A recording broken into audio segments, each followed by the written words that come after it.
बीमारी की वजह से उनकी मौत हो गई। कुछ सालों के बाद इनके पिता भी चल बसे और इनकी मां जगरानी देवी बिल्कुल अकेली रह गई। लेकिन चंद्रशेखर आजाद तो मातृभूमि की सेवा का प्रण ले चुके थे।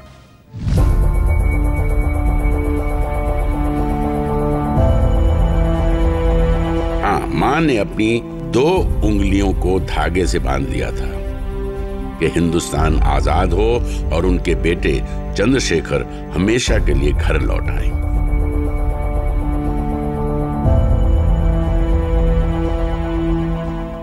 आजाद जी की याद में बहुत सारी याद करती थी, रोने लगती थी और सब बताती थी, गांठें लगाती थी।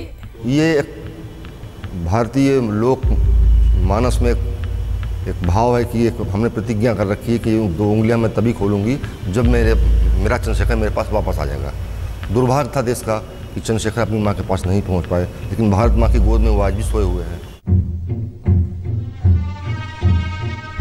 हिंदुस्तान रिपब्लिकन एसोसिएशन का हिस्सा बनने के बाद आजाद का परिवार उनके साथी क्रांतिकारी ही थे और उनका धर्म देश प्रेम।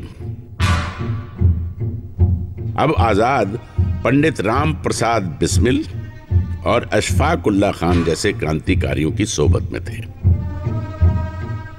पंडित चंद्रशेखर आजाद और पंडित राम प्रसाद बिस्मिल दोनों में जो रिश्ता था वो गुरु और शिष्य का रिश्ता था, क्योंकि पंडित राम प्रसाद बिस्मिल ने 1924 की जो क्रांतिकारियों की सभा बुलाई थी उसमें पंडित चंद्रशेखर आजाद नाम एक दूसरे का जानते थे, लेकिन रूबरू प्रत्यक्ष एक दूसरे का जो संवाद कायम हुआ वो 1924 में कानपुर में हुआ।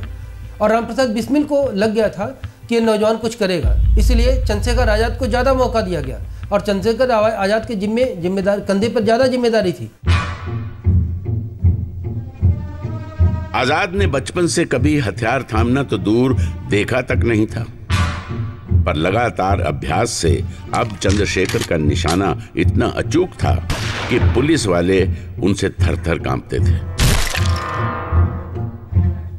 दुश्मन की गोलियों का सामना करेंगे, आजाद हैं, आजाद ही रहेंगे। एक दफा काशी में गिरफ्तारी के बाद चंद्रशेखर आजाद ने प्रण किया था कि मरते दम तक कोई पुलिस वाला उन्हें हाथ तक नहीं लगा सकेगा। उन्होंने इसे निभाया भी, हालांकि अनगिनत कोशिशें हुई उन्हें पकड़ने की, लेकिन आजाद आजाद ही रहे।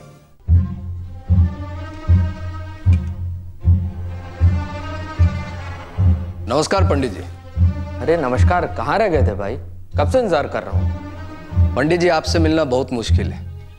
क्यों? चप्पे चप्पे पे पुलिस के मुखबिर खड़े हैं।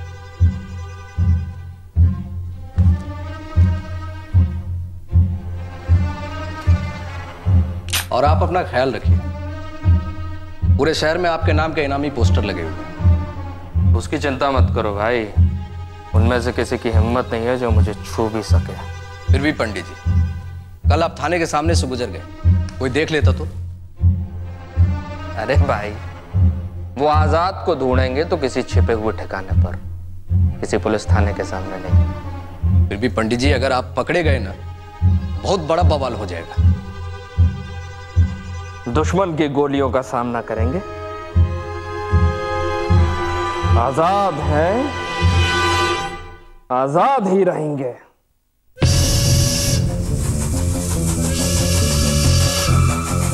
लेकिन पुलिस से लुका छिपी अपनी जगह थी। संगठन के लिए धन जुटाना एक अलग ही परेशानी।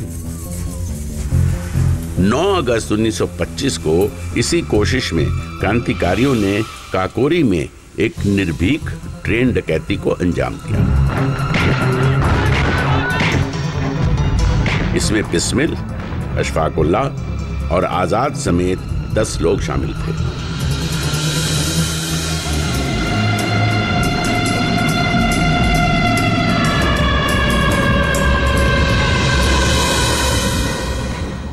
काकोरी स्टेशन पर रामप्रसाद बिस्मिल के नेतृत्व में 10 हमारे देशभक्तों ने रेल से खजाना लूट लिया। ये घटना 9 अगस्त सन 1925 की है। बिस्मिल, अशफाकुल्ला, रोशन सिंह और राजेंद्र लाहिरी को सजाए मौत दे दी गई। आजाद भी उस डकैती में शामिल थे, लेकिन कोई उनकी भनक में नहीं पा सका। आजाद ने बहुत कोशिशें की कि किसी तरह जेल पे आक्रमण करके अपने साथियों को छुड़ा लें, मगर तब तक संगठन बिखर चुका था। बिस्मिल के जाने से मानो सब कुछ खत्म सा होने लगा। वो एक कमाल के नेता थे, योजनाएं बनाते, नेतृत्व करते। आजाद अकेले पड़ गए थे। बिस्मिल जैसा एक प्लानर, स्ट्रैटेजिस्ट और एक ऑर्गेनाइजर के जाने के बाद एक बहुत बड़ा लॉस था, सिर्फ चंद्रशेखर आज़ाद के लिए ही नहीं, बल्कि वह पूरी की पूरी जो क्रांतिकारी ग्रुप थी और जो भारतीय स्वतंत्रता संग्राम में अपनी भागीदारी निभा रही थी, उसके लिए एक बहुत बड़ा सेटबैक था वो। अंग्रेजी सरकार की नजर में आजाद खटक रहे थे। पुलिस से बचने के लिए वो कुछ दिनों के लिए झांसी के पास ढीमरपुरा गांव के जंगलों में रहने लगे। अपने दल के बाकी सदस्यों को हथियार चलाना सिखाने लगे, लेकिन फिर उसी छटपटाहट ने उन्हें आ घेरा। वही शून्य, वही लक्ष्य विहीन एहसास।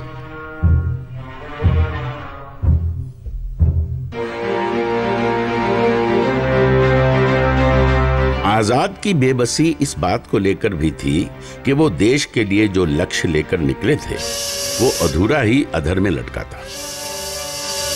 वो झांसी छोड़ मुंबई के लिए निकले, फिर लौटकर कानपुर गए। इतनी सी बात और इतना निराश हो गए। अरे बलिदान तो हर क्रांति की मांग होती है। और देखो आजाद, तुम जैसे क्रांतिकारी को ऐसे निराश होना शोभा देता है।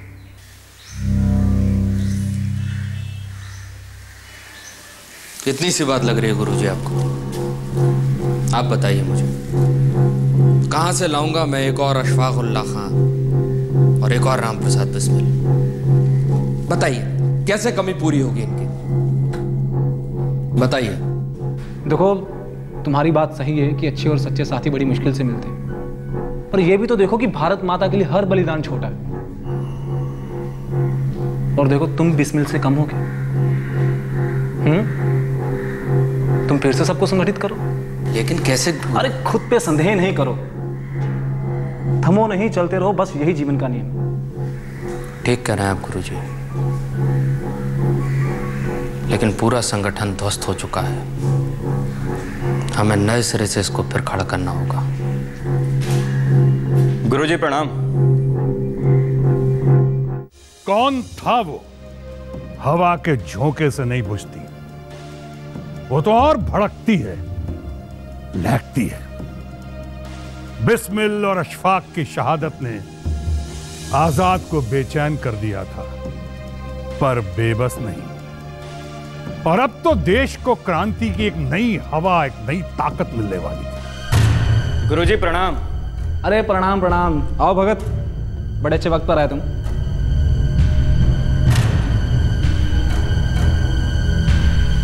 मैं तुम्हें इनसे मिलाता हूँ, तुम शायद पहले इन्हें जानते ही होंगे।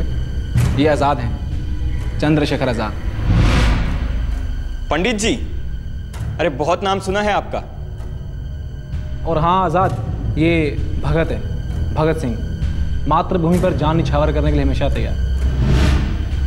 देखो भगत, मैं ये चाहता हूँ कि तुम दोनों साथ मिलकर काम करो। आज़ादी की इस लड़ाई में भगत सिंह बिखर सकता है पंडित जी, लेकिन टूट नहीं सकता। मेरे सीने में भी वही आग जल रही है जो आपके और गुरुजी जैसे लाखों करोड़ों हिंदुस्तानियों के सीने में जल रही है। ये एक ऐसी जोड़ी थी जिसने अंग्रेजी हुकूमत के नाक में दम कर दिया। आजाद को कुछ पल का संदेह जरूर हुआ था, लेकिन भगत सिंह और उनकी साझेदारी युगों युगों की मिसाल बनने वाली थी।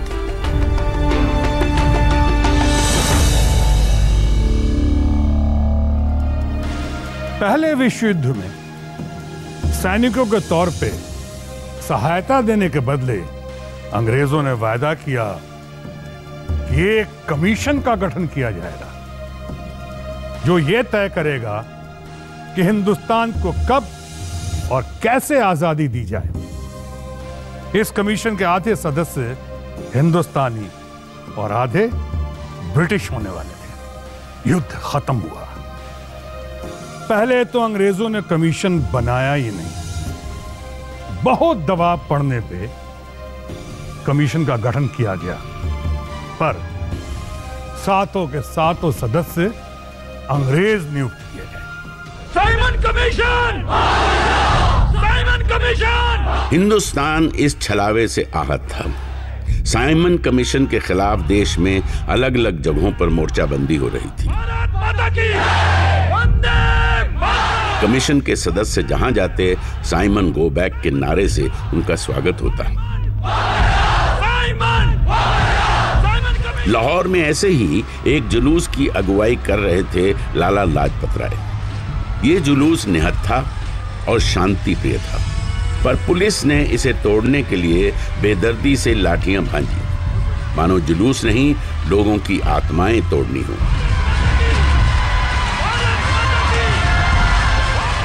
लाला लाजपत राय को गहरी चोटें आईं और उन्होंने अस्पताल में दम तोड़ दिया।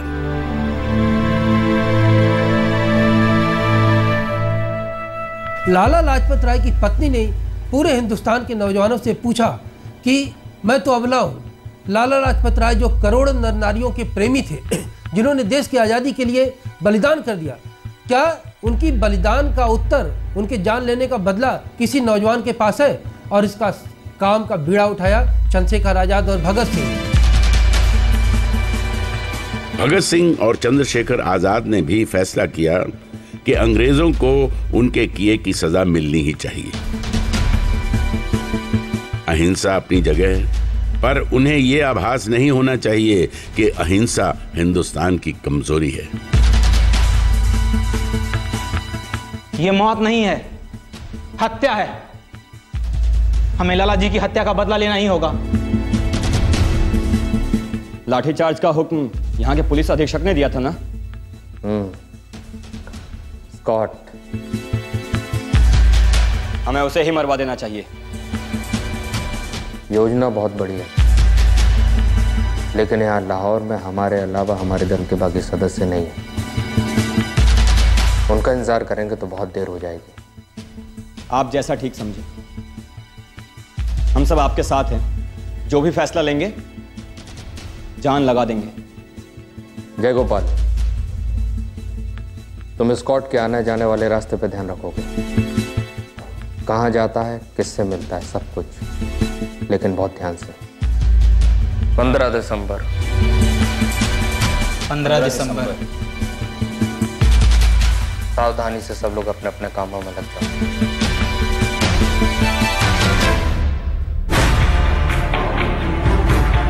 स्कॉट को मारने का यह प्लान यूं तो पूरी तरह दुरुस्त था, पर जय गोपाल ने उसे पहचानने में भूल कर दी और जॉन सॉन्डर्स को स्कॉट समझ बैठा। भगत सिंह ने बंदूक की 4-5 गोलियां उसके सिर में उतार दी। सॉन्डर्स वहीं गिर गया।